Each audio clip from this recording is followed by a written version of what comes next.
పిల్లల తల్లిదండ్రులు కొంతమంది రెగ్యులర్గా వచ్చి అడిగే క్వశ్చన్ ఏంటంటే, మా పిల్లలు సార్ తెలియకుండా ఇంట్లో చాక్ పీస్ తింటున్నాడు, లేకపోతే మట్టి తింటున్నాడు, లేకపోతే గోడకున్న సున్నం తింటున్నాడు, ఇట్లా ఏది పడితే అది నోట్లో పెట్టేసుకుంటున్నాడు అని చెప్పేసి భయపడుతూ ఉంటారు. ఈ సొల్యూషన్ ఏంటి అంటే, అసలు ఎందుకు వస్తుంది ఈ ప్రాబ్లం అంటే, అసలు ఈ ప్రాబ్లం ఏమంటారంటే పికా అంటారు, పిఐసిఏ, పికా అని అంటారు. సో ఇది ఎందుకు వస్తుంది అంటే, జనరల్లీ చాలామంది పిల్లల్లో iron deficiency, zinc deficiency, calcium deficiency, iron deficiency anaemias ఉన్న వాళ్ళలో మనం రెగ్యులర్గా చూస్తూ ఉంటాం.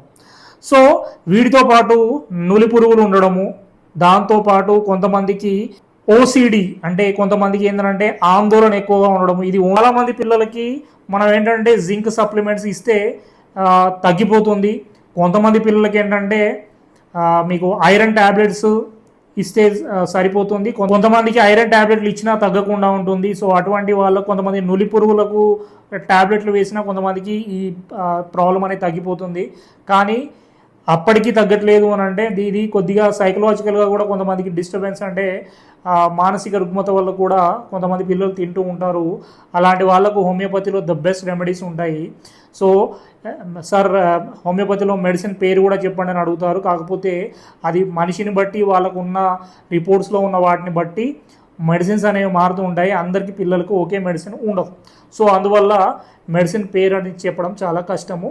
మీ రిపోర్ట్స్ని చూసి, మీ పిల్లల పరిస్థితిని చూసి వాళ్ళకి ఏది సూట్ అవుతుందో అది మాత్రమే మేము సజెస్ట్ చేయగలుగుతాం.